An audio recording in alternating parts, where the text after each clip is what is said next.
Before this sode gets started, we'd like to give a shout out to our listeners, our patrons, and our sponsors.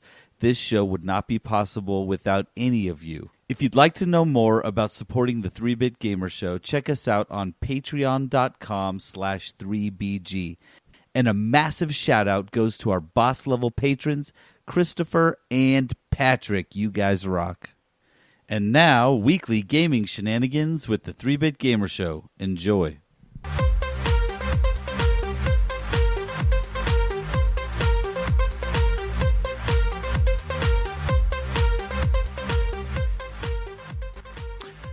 You guys, I think we should start doing the podcast in person next week. Oh, really? Why? I just feel like it's the right thing to do. Wait, do you even have a plan for us going back? Oh yeah. Well, what is it? Oh, you'll see. When are we going to see this plan? When we start recording in person again. Duh. You just logged into the 3-Bit Gamer Show.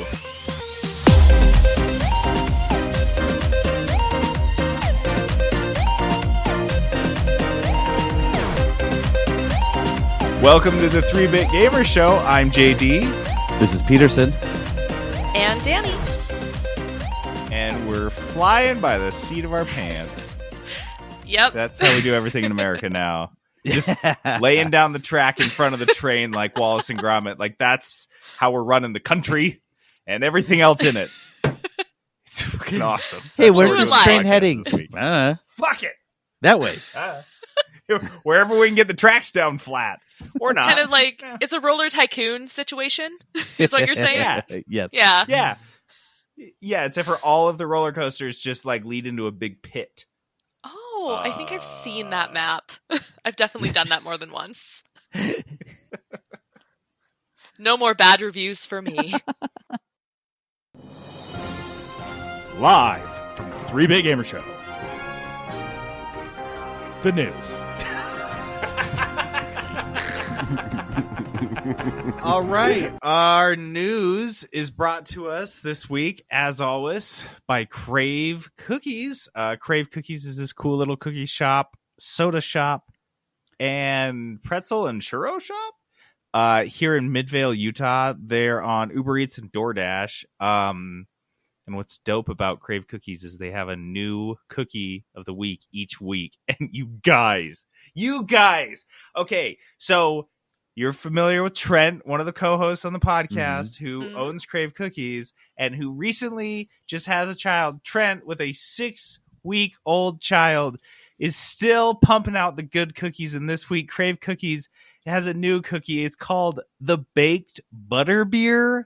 Wait, what? The Baked Butterbeer. He's still pumping out Harry Potter themed cookies like it's nothing. This is a butterscotch infused dough loaded with toffee bits and white chocolate chips.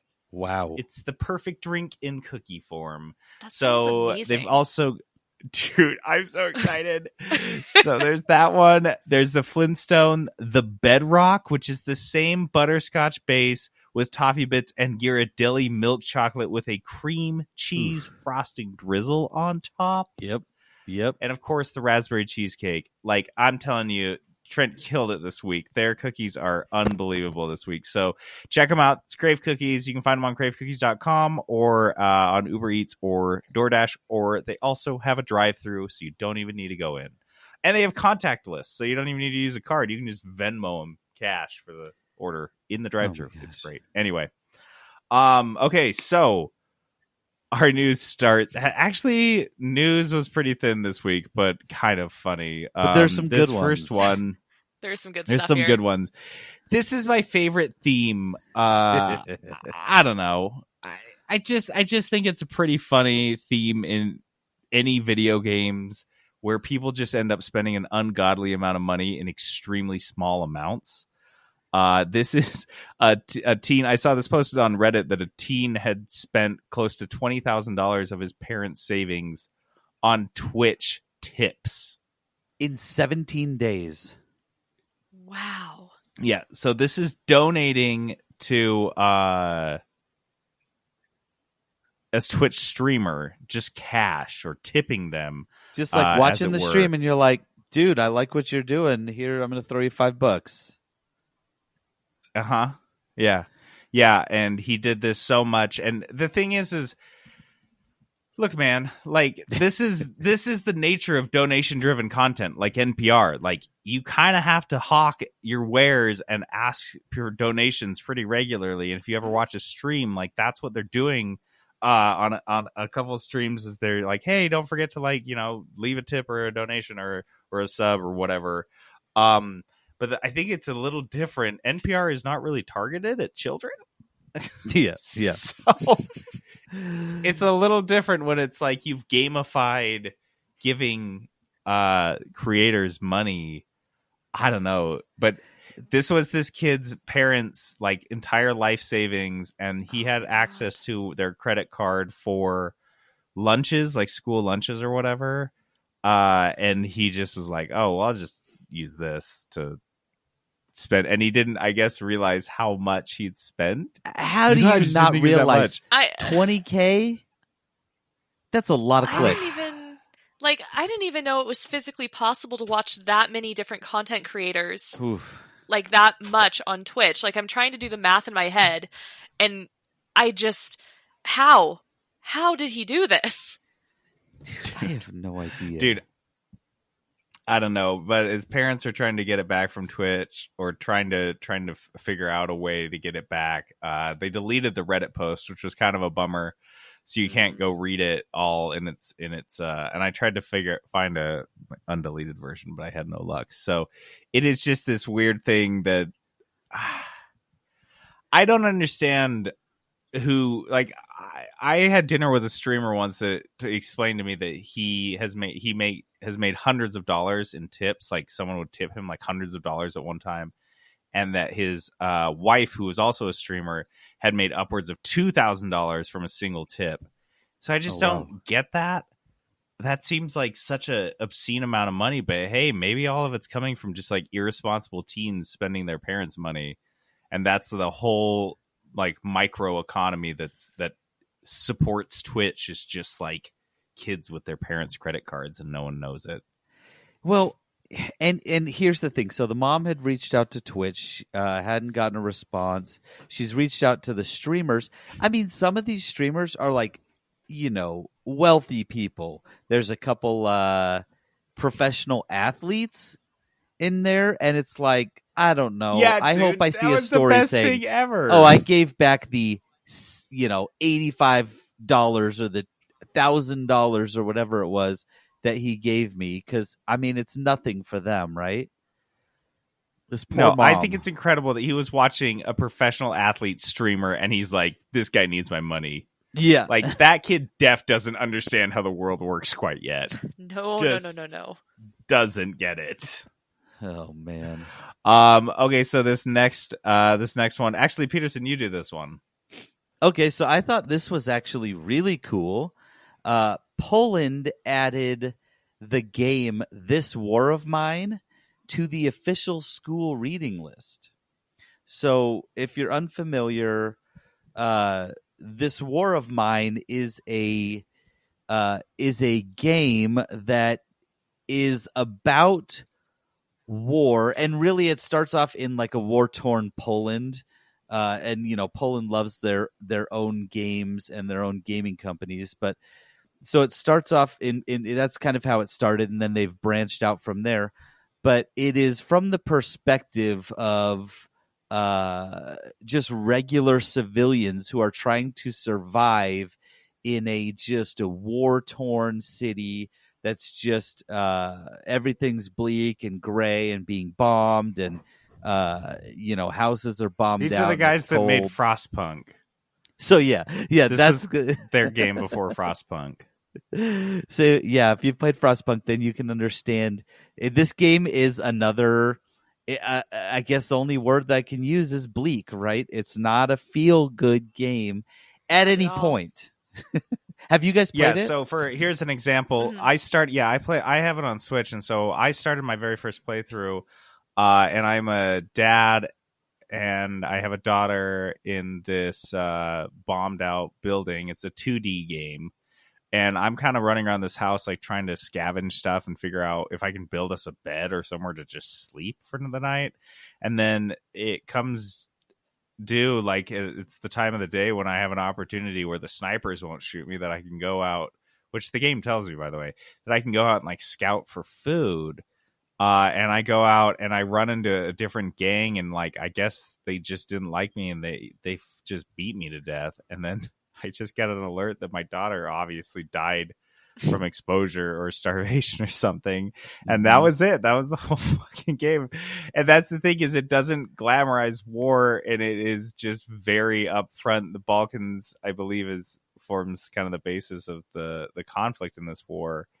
And they've known quite a bit of strife and challenge there, and especially modern day war. And so I think it's easy to glamorize war when it's either super soldiers running on walls, or World War II when it's so far separated, or even Vietnam where it's like you can't really even relate at that point to that type of warfare.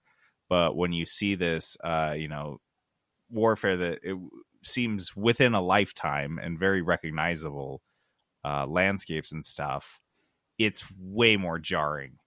And I think teaching kids this is awesome. This side of war. We should teach kids how bad war fucking sucks. Like that should be every curriculum in the entire planet should just be this stuff. Like kids shouldn't grow up thinking how dope it is that Tom Cruise or Tom Hanks is running into some cool war and they want to do it. It should be like, play this war of mine for like 5 hours and watch how many people die that you're trying to desperately keep alive. Yep. So and the other piece that I like about this, that it's added to the school reading list. So if you don't have kids, right, those are, or if you don't remember from your own school days, these are like approved readings, so it's books, right? Books that you can read and you're allowed to like read and do a book report on and that sort of thing. And so first of all, this is the first time a video game has been added to that. But it also recognizes, I think, the validity of video games as a storytelling medium, right? Because everyone looks at video games, like, all the kids are playing Call of Duty, running around shooting stuff, and, they're loving guns and all this stuff. But, not all games are that. This game is not that. Like if you kill somebody in this game, your character, that has a negative effect on them like it does in real life, right? They took a life, now they're depressed and they can't stop thinking about it, and they can't eat and they won't eat, right? And you lose control of the character. I like that they are recognizing video games as a legitimate storytelling medium that has impact on the narrative of a society, right? And this game and a learning tool, yeah. So well done, Poland. So congrats, Poland. Awesome. Poland doesn't want to fight another war because the last couple did not do. Poland did not do well in the last couple wars. No, they're like, could we not have any more war? We hate being the in between middle ground. Yeah, well, they're like right in the middle, and they're real big. They just war in Europe. It's coming on their doorstep, no matter where it comes from. Yeah, Poland's like, we will be the intro. We've been the intro battlefield for 2 big wars, and we're kind of over it. I don't like it. No. Didn't want to do it. Yeah, didn't want to do it the second time. Let's not go for a third. You guys just sat there the second time and just watched it. Psychos. Danny, why don't you do this next story? This one's all you. Sure. So I'm sure that some of you have heard about the Wales Interactive FMV game, Gamer Girl, that was announced. The game trailer was so poorly received that the publisher took the entire announcement back. Oh man! The trailer was deleted off YouTube. The site was down.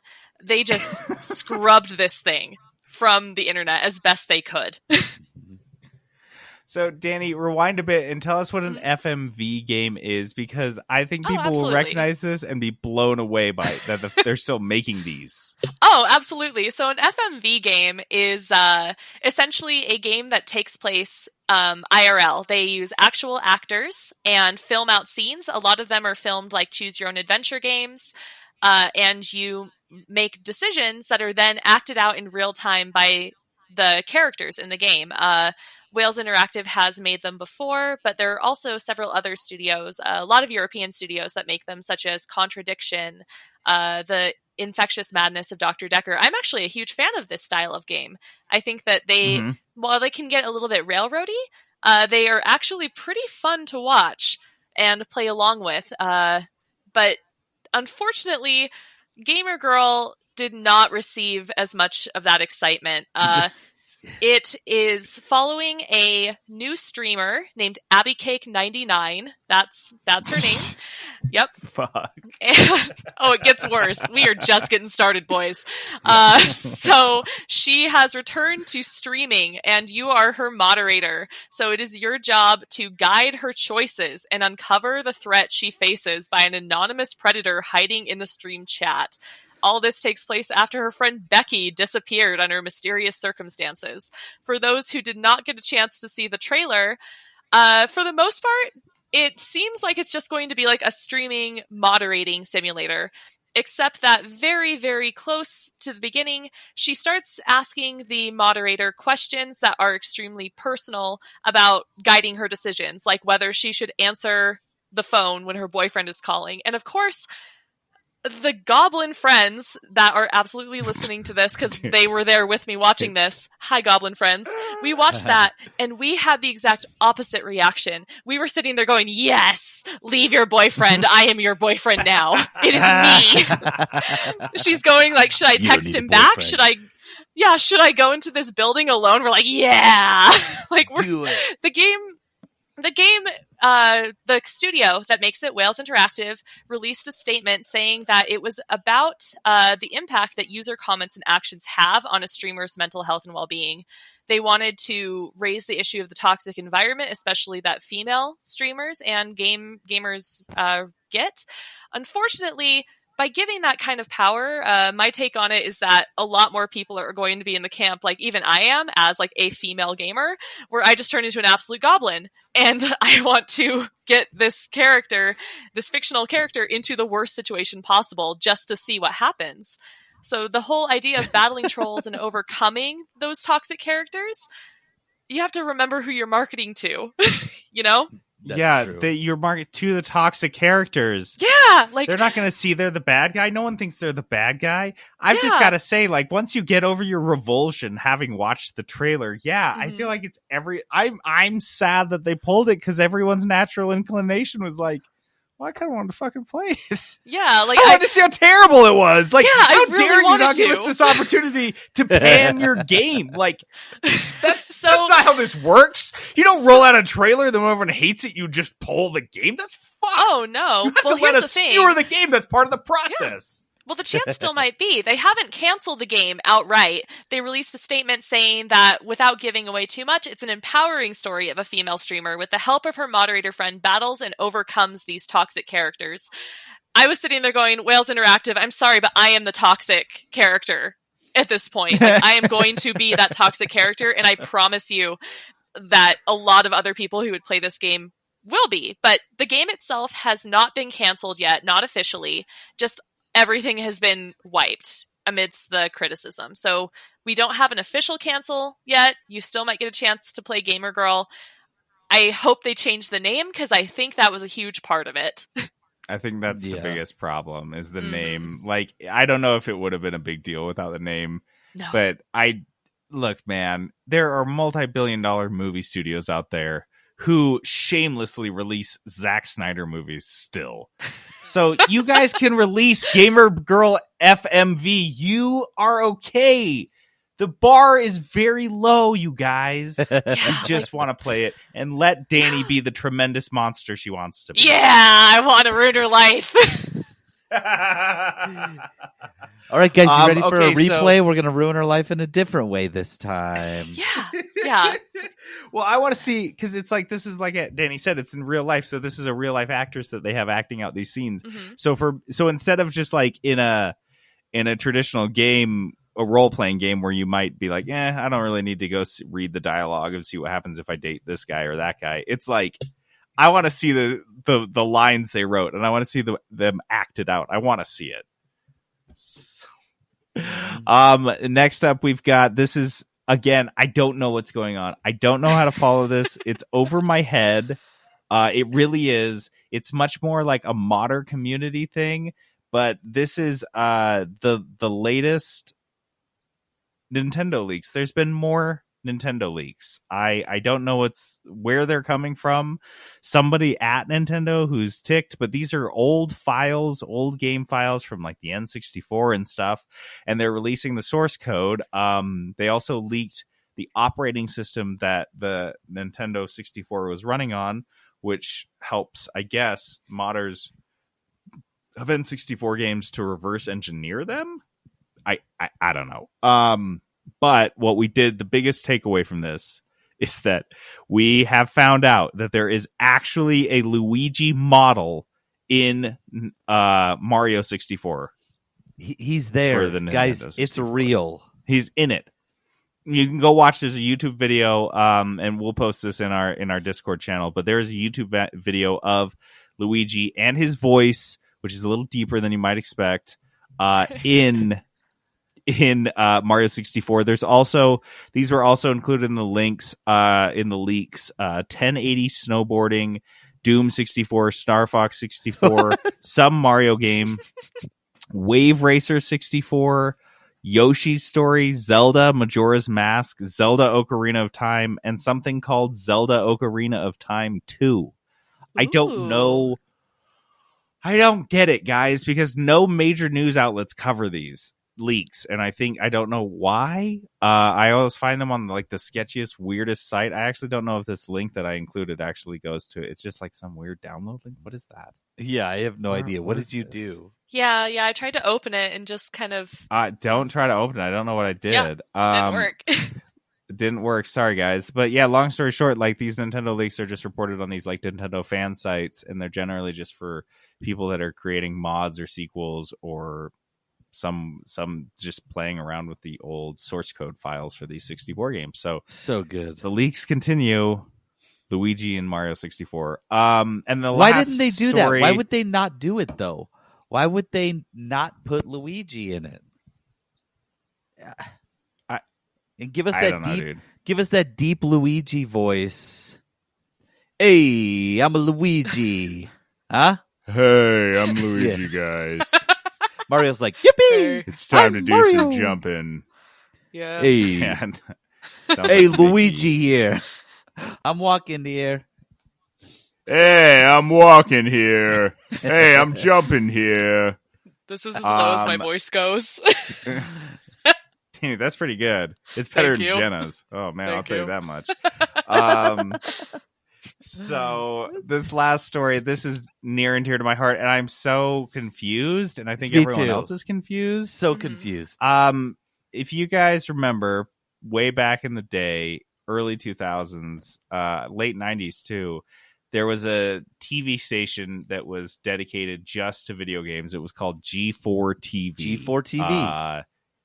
And and it had a good run. It was like where you would go to watch E3 every year. It was like such a good thing. But otherwise, if it wasn't E3, G4 had 2 or 3, at most 4, I think, video game related shows. They'd run a lot of repeats, and then they ran nothing but cops and cheaters.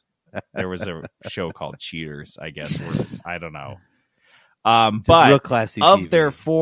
their four video game shows on this cable channel, one of them was called X Play, which was Adam Sessler and Morgan Webb, I believe, doing video game reviews and talking video game culture and content.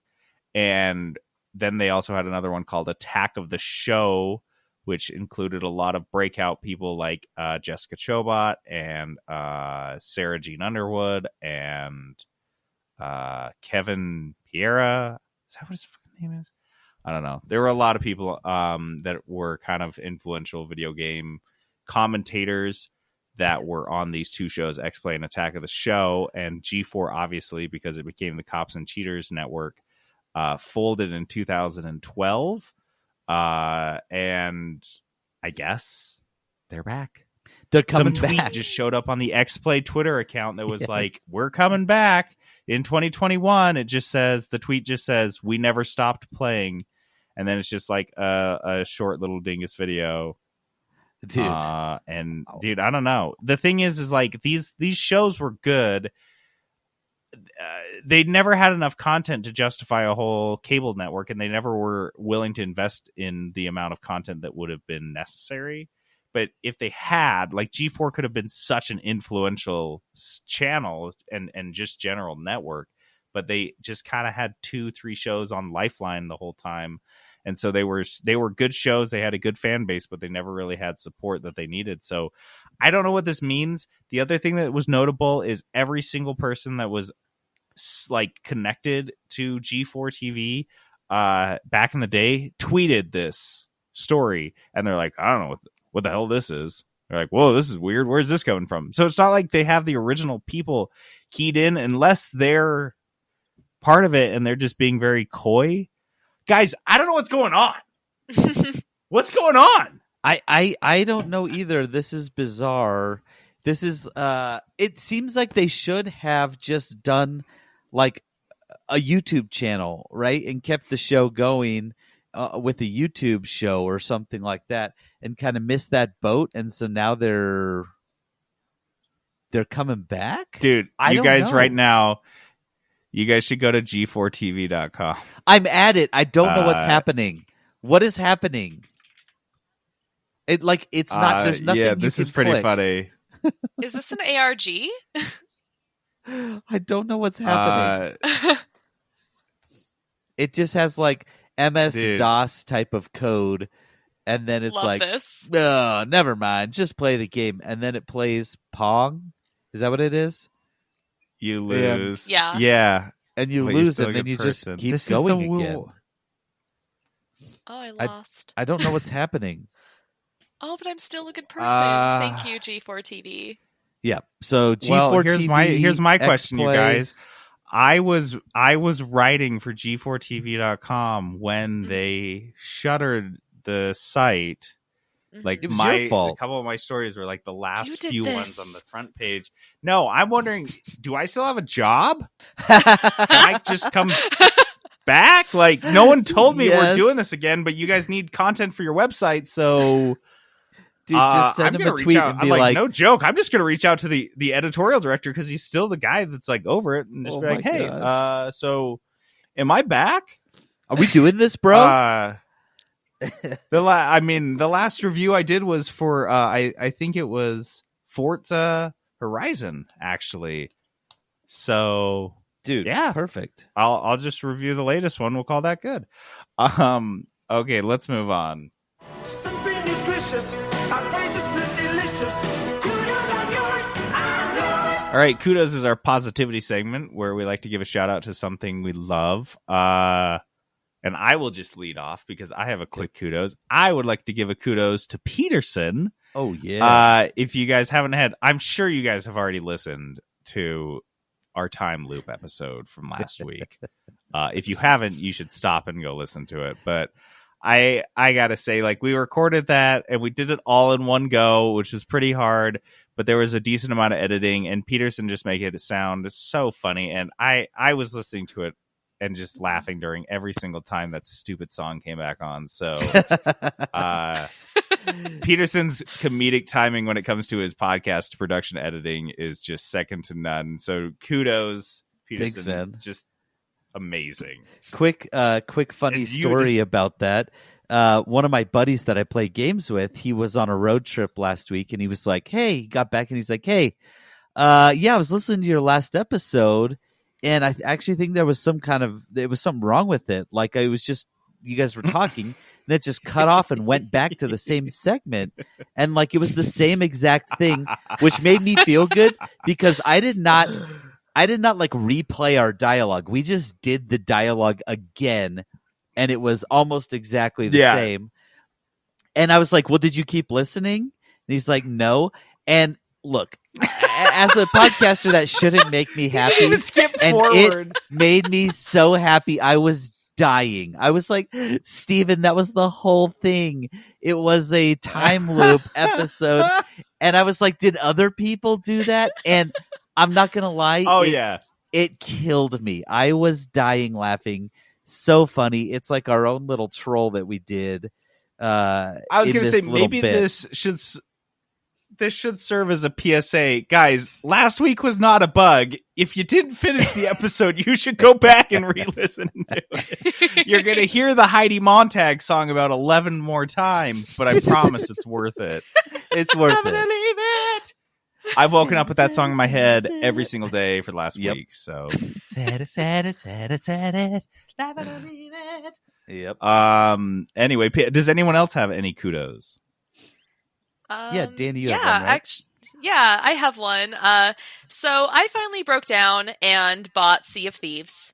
I was invited by a couple of my Dungeons and Dragons bros to go sail the high seas, and my kudos goes to Sea of Thieves because they have a cat that looks like mine, that looks like my cat Booker, and Aww. I don't know how they got a cat that looks so much like him. It's a tuxedo with a little black chin spot, but you can hold this cat, you can pet it. God forbid you put it underwater. I'm never going to play the game the same ever again because this cat is here. Like, he's in the bed next to me, but he's also on my screen, and my friends keep trying to shoot him out of cannon. Like, this is a good video game. More people need to be playing this. Maybe don't shoot my cat out of a cannon, but all that aside, it is very good. So my kudos just goes to them for thanks for my cat, I guess. Well, I like that they included that because if you've ever followed, read any stories, sailors back in the day were extremely superstitious and would keep a cat on the ship. You know, they thought the cat brought them luck. In reality, the cat would just kill the rats that was stowed in eating their cargo and stuff. But that was if you didn't have a cat on your ship, that was bad luck. And I wish the cat would give you stat boosts or something. Like if your cat's there, you get a stat boost. Oh my God, he does follow you around though. He follows you around. He sits on different parts of the ship. He'll sleep different places. It is the dialogue in our Discord server just turned to me being like, look at him. Look where he is. He thinks he's the captain. It was this for hours. And you call it the name of your cat, don't you?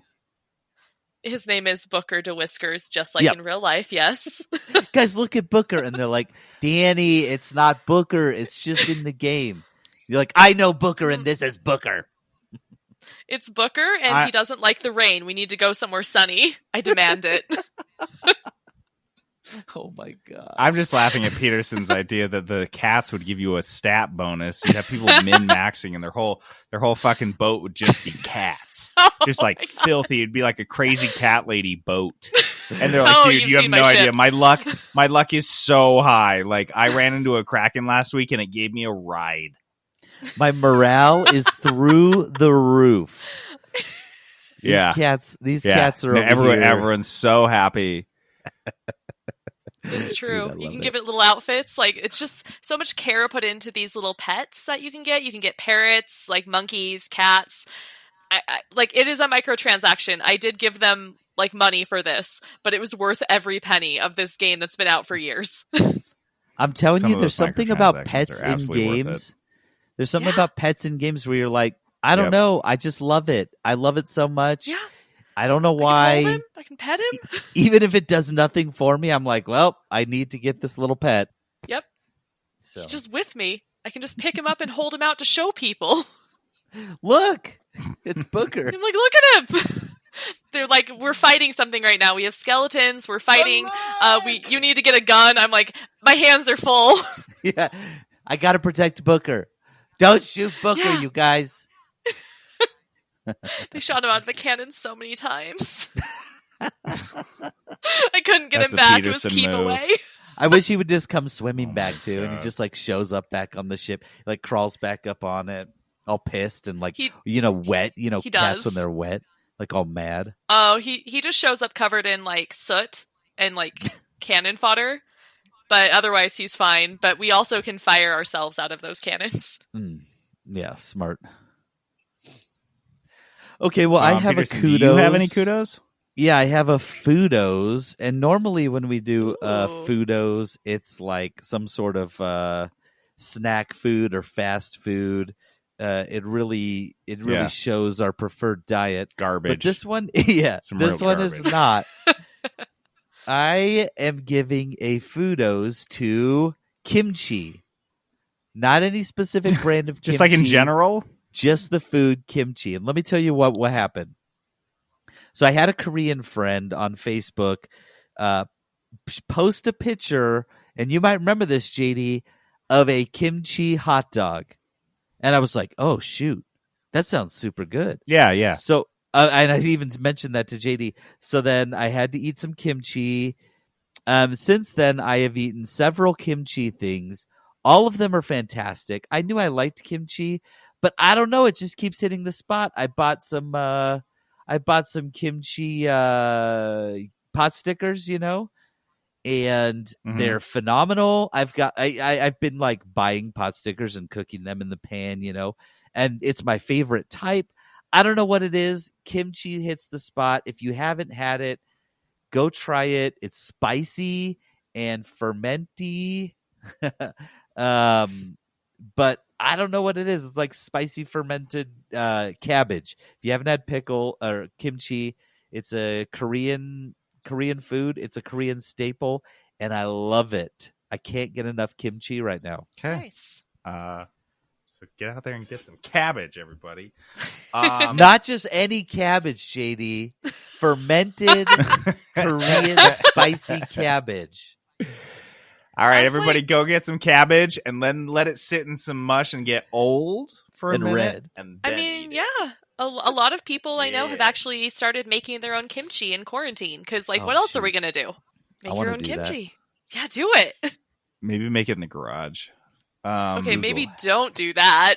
How to make kimchi. All right, so let's move on. I've got a game, a surprise review. This was a game that only took me a week to beat. It only took me 2 days to beat. But I have been watching it and wanting to play it for over a year, maybe 2. This is Carrion. I don't know. Carrion. Carrion. Carrion. It is billed as a reverse horror game. It just came out last week. I bought it day one. So I'll just start. It's $20, and it was pretty short. I think I beat it in like 10 hours, and I was taking my time. I think people have said they generally beat it in 3 to 4 hours. So Peterson confirmed it is on Games Pass. He confirmed that for me after I'd purchased it on Steam before I'd played it. However, I didn't refund on Steam because I'm a big fan of quite literally paying for my mistakes. I feel like they have a bigger impact that way. So I slapped leather and I paid $20 for this game. And I'm kind of glad I did, because I am really glad that I supported what these guys did with this game. So it's a Metroid.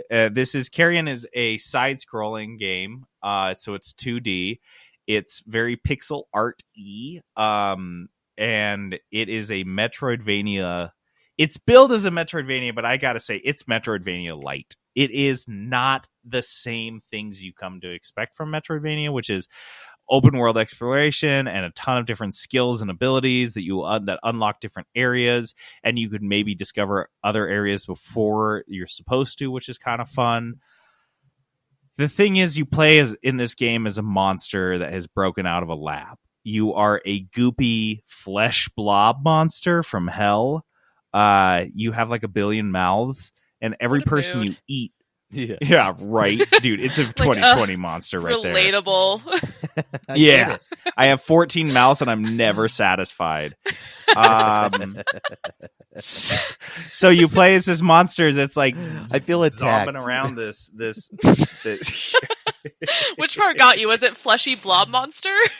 No. Because that felt relatable to me and I didn't like it. Yeah. Super personable. You know what? Oh, no, the You, best part is JD. Jenna watched me play this game for like 5 minutes, and she just like turned to me in dead seriousness and just goes, "You are a terrifying monster." And I was like, tight. That seemed like a direct personal attack, but also kind of a compliment because it means I'm playing the game properly. But you are this like, dude, it's terrifying. Like, it would be a very scary horror movie monster that it's like the Blob, if you're familiar with the old classic The Blob with Steve McQueen. But it moves around and you just grab people with like your appendages. You're just like red and fleshy and covered in blood, and you reach out and you'll grab someone and then you just eat them. But it's like, dude, it's like pulling them into a buzzsaw with like one of your 50 mouths, and they scream and their bones crunch, and it's just like so fucked up. And then you get bigger and longer and like goopier.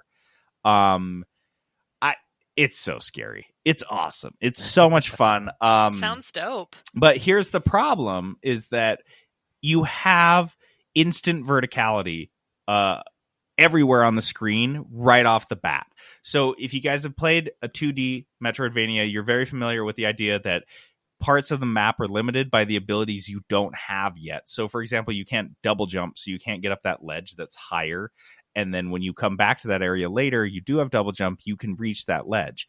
There's double jump, there's floating, there's gliding, there's like all sorts of different moves, super speed in Metroidvanias that allow you to move around the map more, that unlock different areas. In this game, you start out right away, you can go anywhere. It's so awesome. Like, your little arms reach out and just grab you, so you can go straight up. You can go underwater with no speed consequence or holding your breath or anything, because that's another thing. Metroidvanias usually block off water areas until you have that ability. Everything is open. And so that's one thing I would say, is that it's just not as much of a Metroid as they would say. However, that didn't matter as much to me, because it's just an amazing game.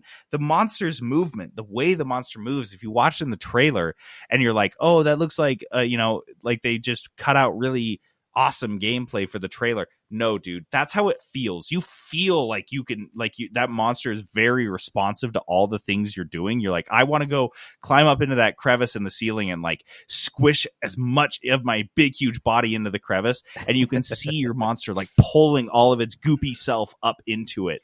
And then like one time, like one of my favorite things to do, this is when Jenna said I was a terrifying monster, because there are people in the bunker or whatever that are non-aggressive. They're like scientists, so they don't try to shoot you or anything. They just run away and scream. And I made a policy not to eat them or kill them. However, I am a monster and I wanted them to be scared.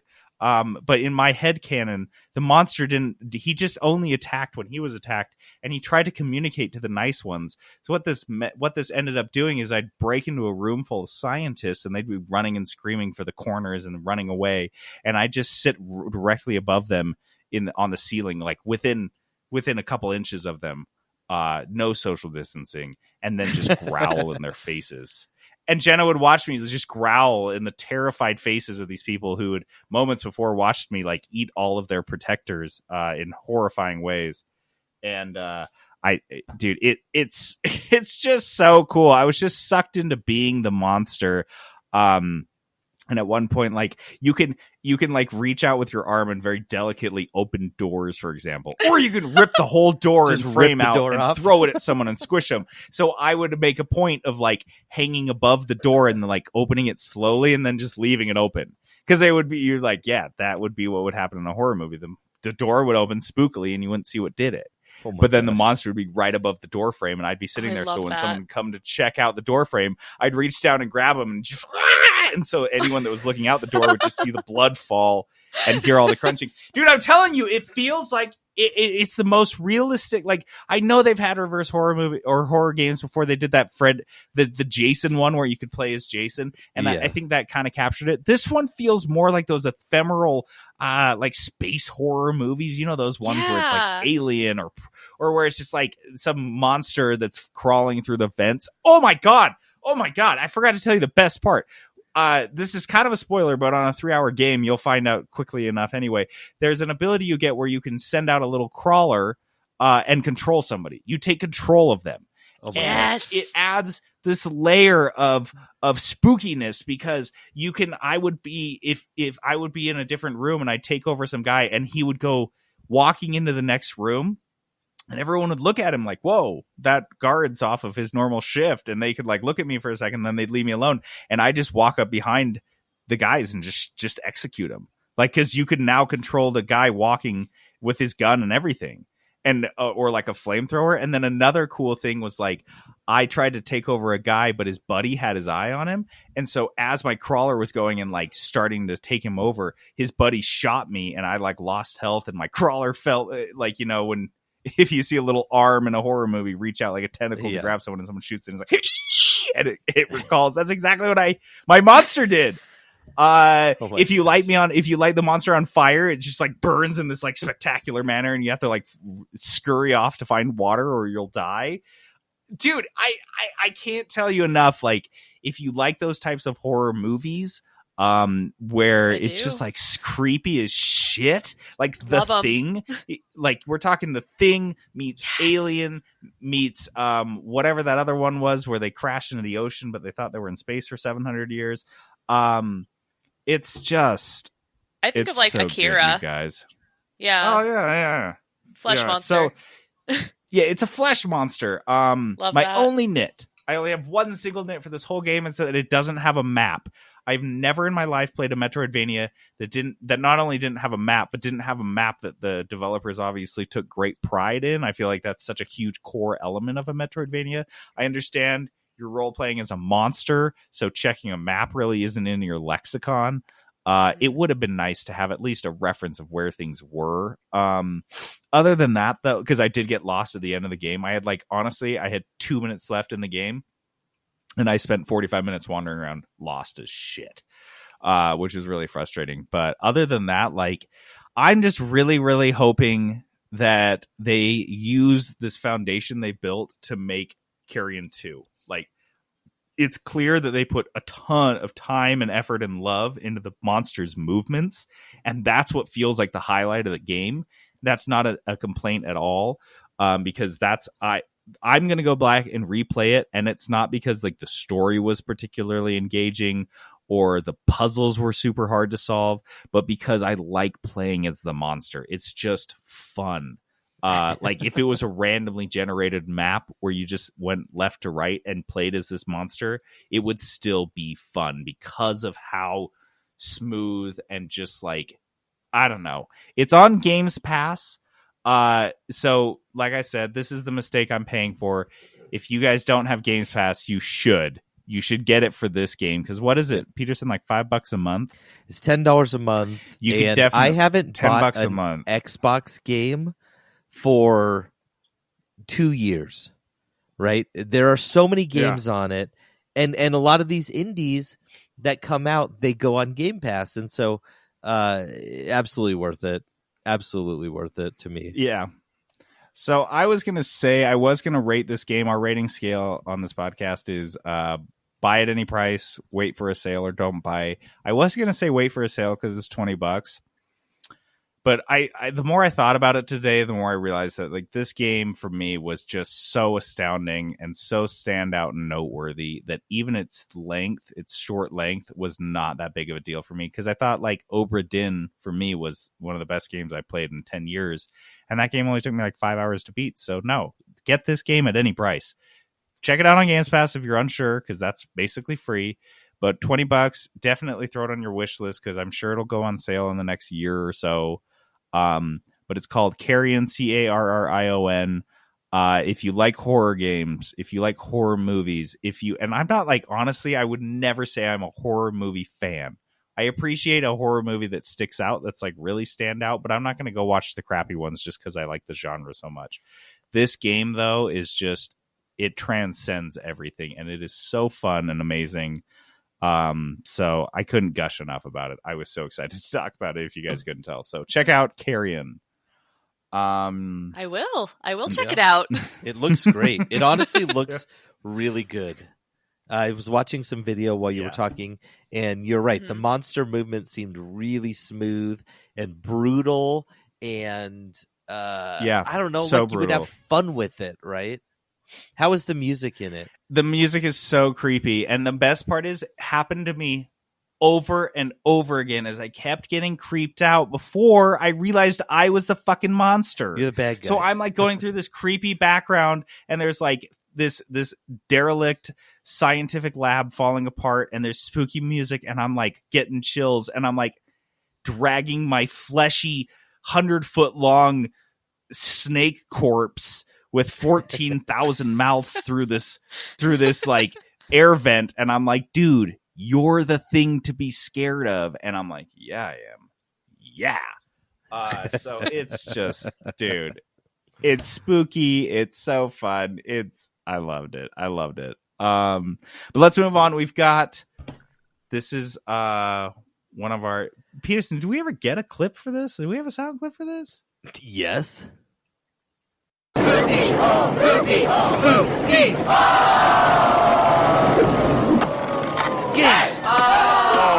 That is so dangerous. All right, Foodio Games is our segment where we like to compare two of our favorite things in the whole world, which is food and video games. We draw undue and stupid comparisons, and this week Peterson went and found a bunch of games that are, correct me if I'm wrong, these are games that are coming out this year. And yeah, you want or us to like compare just them to recently food. came out. Yeah. Oh, okay. So why don't you, Peterson, why don't you run this and you go down this list, and we will talk about our food comparisons. Sure. So Horizon Zero Dawn, it's a game that's been out for a long time, but is, much to the chagrin of PlayStation fanboys, it is now coming out on PC, I believe in the next month or so. And so that was the first one. Horizon Zero Dawn on PC. What is your food comparison? I can kick it off if you don't have one. So I have a good one that I think is funny that you guys are talking about this, but for me, Horizon Zero Dawn on PC better not say is kimchi. the suit. No, but now I want to say kimchi. It's the sushi Rito. You know those sushi burritos Yes. they have? Intimately, yes. instead of Love those. Yeah, I know Danny loves them. So instead of a They're so tortilla, good. it's sushi rice, and then the ingredients of a sushi roll stuffed inside. Here's my thing about the sushi Rito. I love, just like I loved open world games, I loved a lot of the elements of Horizon Zero Dawn, just like I love all the elements of a sushi Rito, because I do enjoy sushi. When you put it all together, I just don't like it. I just don't like sushi Ritos. I think the ratio's weird and it just doesn't work for me. However, I do not Fair. begrudge people that like them, because I know all those ingredients are dope in a different format. It's just not a format for me. So I don't really care if it's like a California sushi Rito or like a volcano sushi Rito. It doesn't matter what's inside of it. It's just not my jam. And that's how it is with Horizon Zero Dawn, is like PC or PS4. That doesn't matter to me. I didn't really like it to begin with. And I know if you change the format, I'm still probably not going to like it that much. That's fair. But I know it's That's good. fair. I know people like it for good reason. Yeah. Like, it honestly kind of makes me think of like James Cameron's Avatar, in a sense, like where it had a huge impact when it came out and then that just waned over time. So if I had to make a food comparison, I'd say it's like a pop-up shop, like they do in like LA a lot. Like when I lived there, they had pop-up shops all the time for these like high-end restaurants that had like very good reviews. But the pop-up shop is, as it says in the name, it's kind of like something fast. It's not really like to the same caliber, because like the hype is worn off. Like this has been around already. People that wanted to play it and people that were going to be so passionate about it have played it already. They have found a way to play it. So yeah, it's cool that it's coming out on PC, but kind of like it's kind of had its heyday and we're kind of past it already. Yeah. I'm on the same That's a page good one. with you. I like that one. I compared it to a Utah staple, one of those dirty soda shops. And I don't mean dirty as in cleanliness. I mean sodas. Some are really gross. That's right. Not Crave.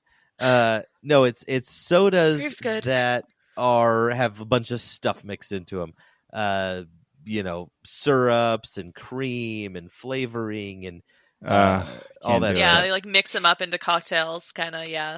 Yep. So for me, Horizon Zero Dawn on PC is a dirty soda shop that's coming out now. At one time, it was novel and maybe kind of interesting, but now it's just kind of like, I don't know, meh. It's another one. There's nothing super unique about the gameplay now, and it's just like another dirty soda shop opening. I'm not interested. I was interested maybe once, but I did it. I've been there. I've done that. Not really into it anymore. The thing is, though, why I do that is because those shops, especially in Utah, are pretty successful. People go there and they buy them, and I don't doubt that's going to happen.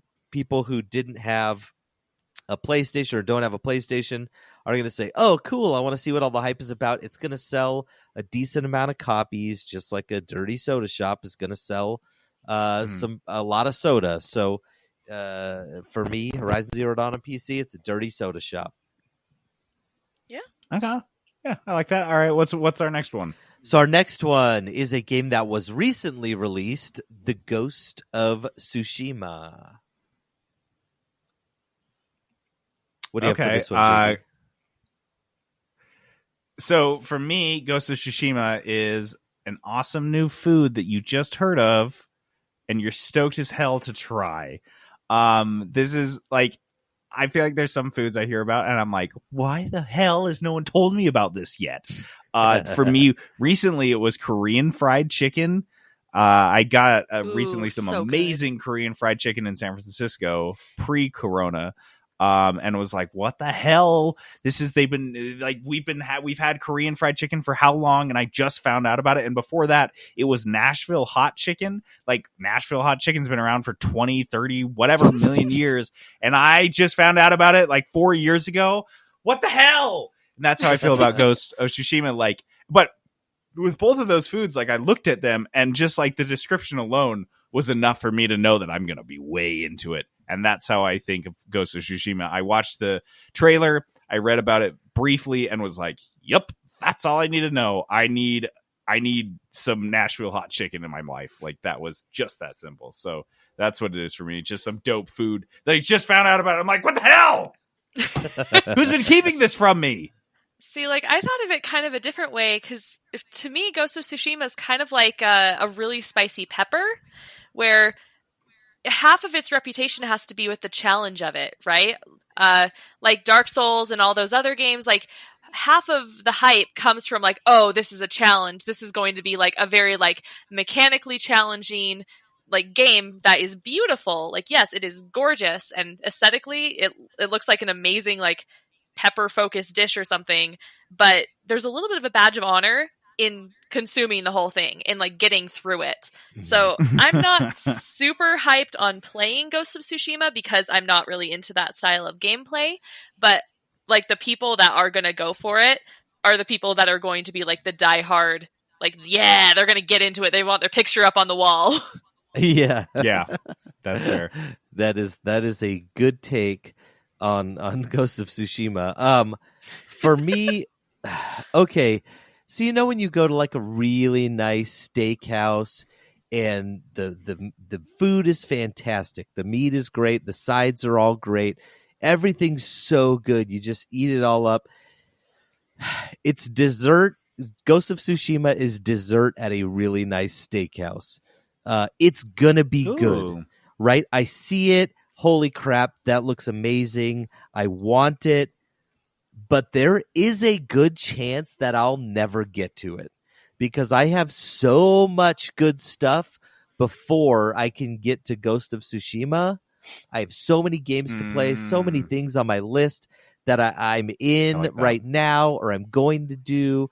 by the time Ghost of Tsushima makes its way to my playlist, it might have run its course. I might not be in the mood to play Ghost of Tsushima anymore.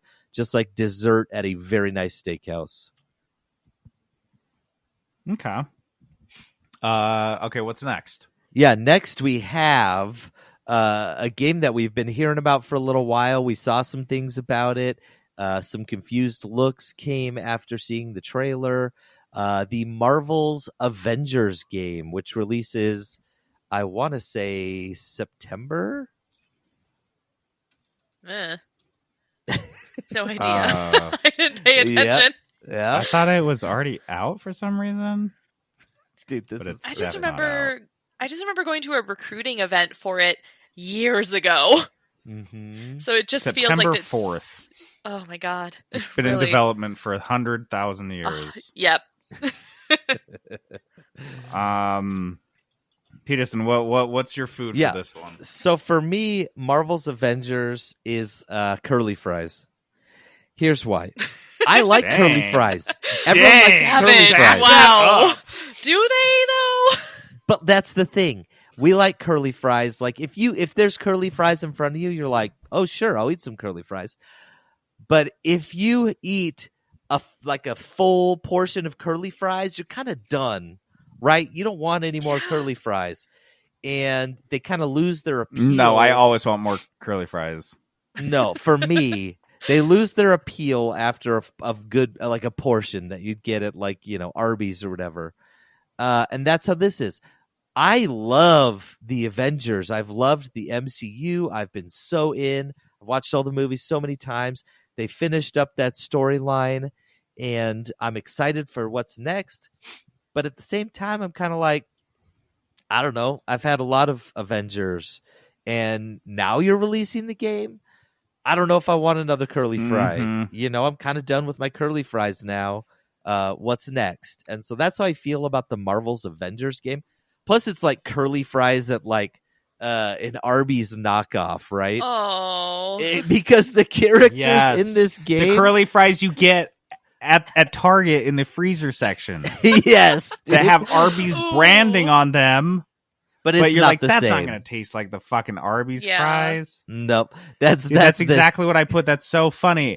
I put California Pizza Kitchen frozen pizzas. Because, you're like, it kind of tastes like CPK. And you look at the trailer and you're like, that kind of looks like Captain America.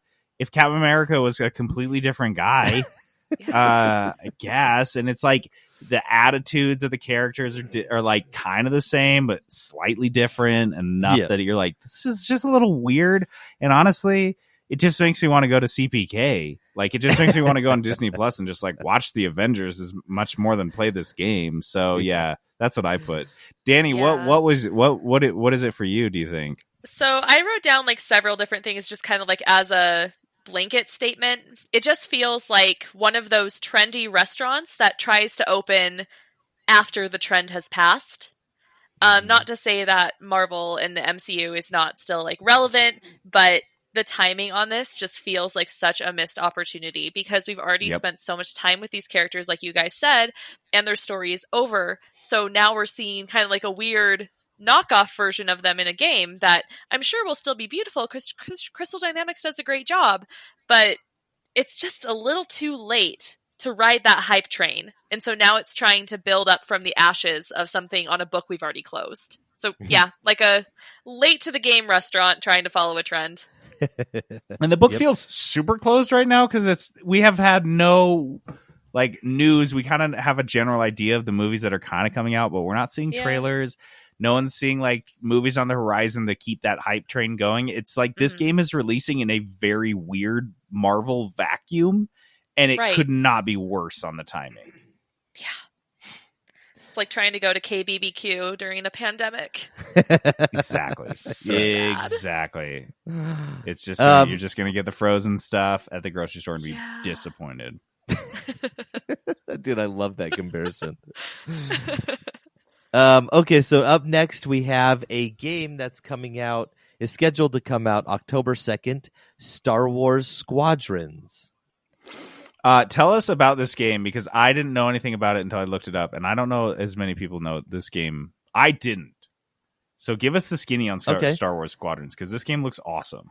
Yeah, so Star Wars Squadrons was actually just recently announced. It was kind of a surprise, but it was surprised that it was coming out so soon. It's developed on the Frostbite engine by Motive Studios. They are making a Star Wars space combat game, which people have been asking for a while now. Give us some more of that Star Wars space combat. I want to fly an X-wing. I want to fly, all these different ships. So that's what it is coming out. It's got a single player campaign. It has multiplayer modes. It's coming out on all platforms. Supposedly in October. The focus of the multiplayer is 5v5, right? So like that's pretty notable. 5-on-5 dogfight combat in the Star Wars so universe. Cool. That jumped out to me. So for me, this is Star Wars Squadron, just right off the top, sounds like an all-you-can-eat buffet. And I have to say, for me, that's not a ding. I know we're not going to be able to eat at buffets for the next 10 years, but... Remember buffets? Oh, man. Oh. Yeah. I used to love to go to buffets with Jackson and Trent, all-you-can-eat buffets, even shitty ones in, like, Wendover, and just gorge ourselves and just, like, have a good time just eating just way too much food. And that's what I saw and thought of. So, Jackson and Trent, if you guys are listening... You got to look this game up because we're playing it. I just want to play this with a big group of friends. It looked so much fun. A 5-on-5 game, Star Wars fighters, it looks dope. So that's mine. How about you guys? This one is the fine steak restaurant for me. Just a good T-bone steak, medium rare, because it's the kind of thing that you have to ask for it very specifically, and you just hope that they cook it right. But when you actually just get it right, you get it just the way that you wanted it. Good. Just, that. This is what we wanted. Finally, we got to a high enough rate steak restaurant that they know how to cook a steak and not go overdone. Yeah, I like that. I compared it. I kind of went the other end. I compared it to a nice homemade hearty beef stew, and here's why. I don't play a lot of flying games. It's kind of like racing games, right? I just don't play that many. But whenever I do eat a good stew, I'm always like, man, why am I not eating this more? I really like this. This is a lot of fun. That's how I feel about this. I haven't been pining for a space combat game until they started talking about it. And then I'm like, you know what? Yeah, why haven't I been playing any flying games? They're a lot of fun. All the really good ones are fantastic, and I always enjoy it. So for me, it's just a nice beef stew that I just don't eat that often, and when I do, I love it. Good comparison. I like that. Yeah. Beef stew. That's super funny. What else you got? Okay, so do you want to just pick one of these or two of these? Yeah, let's do the two big ones. So let's go with Assassin's Creed Valhalla. What do you have for that, JD? So for me, this is a little weird, but you got to bear with me on this one. Okay. Assassin's Creed Valhalla. Assassin's Creed for me is a very interesting series. I played the first one a little bit. I played the second one all the way through, and then one of the sequels that took place in Italy. And then I didn't play many of them. And then I played Black Flag, and that game just blew my mind. It was the pirate one set in the Caribbean, where you could pilot a pirate ship, and it was so amazing. It blew my mind. I loved every second of that game. I have not enjoyed an Assassin's Creed game quite as much as that since the Odyssey. No, not Odyssey. Origins got pretty close. Yeah. I liked that one, but it just didn't have that same oomph. So for me, this is when a fast food restaurant brings back one of my old favorite sandwiches, and I'm just praying they haven't fucked it up, because Wendy's had a Monterey Ranch chicken sandwich back in the early 2000s, and it was so amazing. It was Monterey cheese on a fried chicken patty with like a good ranch sauce and some pickles, and it was so good. And they got rid of it, and then they brought it back in name only, and it was like 4 years later, and it was so small, and it was like okay, but it was just like not the same sandwich, and it just bummed me out. So every time a new Assassin's Creed game comes out, I'm like, okay, is this one going to be the Black Flag one? Is this going to remind me of like the one I really loved? So we'll see. I'm hopeful because it looks really sick. Danny, what do you have? I kind of picked like a similar route to that because I said a new drink at Starbucks, like a seasonal, because I really fell off the Assassin's Creed train after Ezio. At least like back when I was like playing with my dad and everything, it just wasn't my style of game. They're so massive that I couldn't keep really the attention span. I wanted to play shorter like indie experiences. But I mean, they're beautiful games and they come out and a lot of people really like them, just like pumpkin spice lattes, for example. Yeah. But am I going to remember to go pick one up? Like, I mean, if I go that way, maybe, but I'm not going to like actively seek it out. Yeah, exactly. Yeah, that makes sense. For me, Assassin's Creed Valhalla is a pastrami sandwich. Here's why. Lately, Assassin's Creed has been very good. The last couple games have had killer reviews, Origins and Odyssey. As far as they're less Assassin's Creedy and more like open world, run around, just kill a bunch of things, collecting stuff, right? Just open world games. But there's a place for those and people have been loving them. So that's piqued my interest. Now, I have never played an Assassin's Creed game, I'll say that. But it's been piquing my interest. So when you say sandwich, I'm like, okay, I'm listening. I'm in, right? And then you say pastrami. When they said Valhalla, I was like, all right, whatever. I'll do it. You had me at pastrami, right? You had me at Valhalla. If you're offering me a pastrami sandwich, I'm going to try it. I'm going to play it. I'm interested. I'm in. I like pastrami sandwiches. So Assassin's Creed Valhalla is a pastrami sandwich for me. We'll see if they ruin it. Dude, now I want a pastrami sandwich so bad. You're I really spaced me. out. I was thinking about it because my friend used to mail them from Katz Delicatessen in New York. And I'm just like spaced out being like, oh my God, will I ever enjoy something like that again? Will there ever be a time? Have you been to Feldman's, Danny? I haven't. Ooh, you got to go. Okay, We're about to make your day. Oh, I'm not kidding. It's called Feldman's. It's in Sugar House. It's the best Jewish deli in Utah, bar none. And it is fantastic. Finally. All right, I'll have to try it out. Yeah, you don't have to get them mailed from New York, man. You just need to check out Feldman's. And now I'm like, God, I go to Feldman's tomorrow. Damn it, the hell. All right, guess I'm driving. Peterson, I'm trying to be on a diet, man. Yeah, I'll see you next week. We'll do it next. Do the diet next week. We'll do one more. God, yeah. We'll do one more game, and it's the big one, right? Cyberpunk.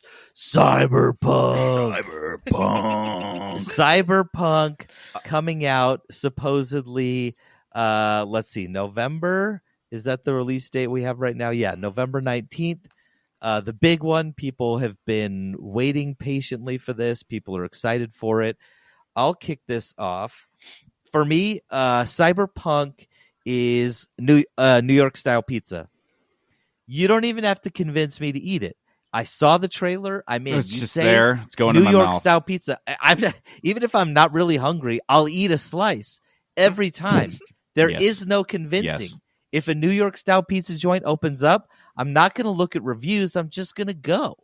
Right? That's Cyberpunk for me. I'm not this of all the games this year. This is the one I'm not going to wait for reviews. I'm just going to get it and play it. Right? So for me, it's a slice of New York style pizza. Danny, how about you? For this one, I actually thought of an old recipe that my mom and my grandma make all the time. It's kind of a similar situation to the New York pizza where like I will eat it whenever, but part of it kind of comes from nostalgia for me. Because I am like a huge Shadowrun player and I love games that go within like a cyberpunk style universe. So just the second that they appealed to that aesthetic, just a lot like an old recipe that like my parents used to make. I'm like, nostalgia. I'll get it just on the principle of the subject matter. And I'm excited to do the same thing. I'm going to buy it right out of the gate and start playing. I'm excited for all of those bizarre customization options.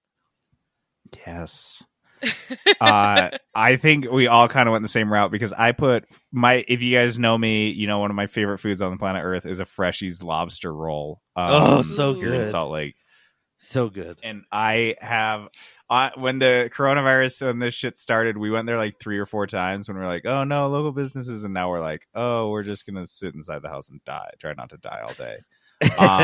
But it is going to be something I cannot wait to going back to, like, eating, not regularly, but like when I have a reason to. I cannot wait to treat myself to Cyberpunk. Like, it's going to be, I know it's just going to be a treat for me. Like, it's going to be a game that I go and find a local game shop to buy it from, and I bring home my physical copy and I plug it in, and I'm just like, and I just settle into the couch for the next like 2 months. I am so pumped to just treat myself. So that's what it feels like for me. Treat Just a yourself. treat I'm looking forward to. Treat yourself. Okay, well let's move on then. Dice of Destiny. All right, Dice of Destiny is this awesome game we play at the end of every episode. We roll a 20-sided dice to see what game genre, with 20 different game genres assigned to it. Then we roll a 6-sided dice to see how much we can spend. And finally, we roll a dice to see who has to find a game in that genre for that price, pick it, play it, review it. Peterson, last week, what did you roll? And we rolled a strategy game for $30 or less. Under $30. So strategy is a really nebulous genre, which is kind of nice to get that after we get some very specific ones. So strategy game. Luckily, I slacked enough. There was a game that's been on my radar for a long time. I bought it, have not played it yet, and I was like, this is it. This is my Dice of Destiny strategy game. And it is, I've talked about it before, Griftlands. Griftlands. Yep, by Cly Entertainment. If you know those guys, they've got a bunch of different titles. Oxygen not included, which I played. I've played Don't Starve, and those are kind of I'd say some of their biggest ones. Griftlands is in early access, but it is a deck building roguelite where you are, out there. The setting is like it's space. It's like a what's it called? Mos Eisley Cantina. That's what it is. It's just like kind of scummy, lots of crazy aliens, and you are kind of a scumbag, and you're just trying to do your thing, and you're doing it any way you can. You're fighting people, you're stealing stuff, whatever. It's a game where your decisions are important, whether it's like cards that you pick up in the game, the different factions you align with, etc. And it's roguelike because, you die a lot. So this is a game I'm excited to play. It's been on my radar for, honestly, 3 years. I picked it up. And honestly, the reason I forgot to play it was because I bought it on the Epic Games Store. And I'm just not in my Epic Games library that much. And so if I don't see it on my Steam list, I'm like, oh, what am I going to play? I guess I'll play Rocket League, right? And so I was so glad I remembered I had this game. So I'm going to be playing Griftlands, and I'm so excited for it. Dude, awesome. I'm stoked. It's been a while, I feel like, since we had a Dice Destiny game that we were like really, really pumped on. So I'm really excited for you. All right, so I guess that does it for us this week. And to play us out, we have some music from Carrion. This is called The 14 Mouths of Madness. Yes. So right? buckle up to be... For reals, though, that sounds like a death tattooed metal across band. my chest. Oh my gosh. 14 Mouths of Madness. Gonna eat your schools. Blood get out of your ass. Gonna Enjoy that editing, Peterson.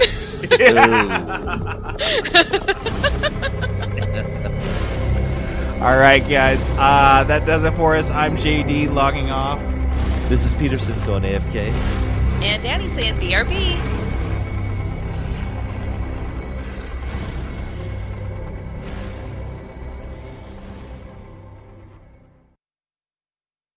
Peterson Productions.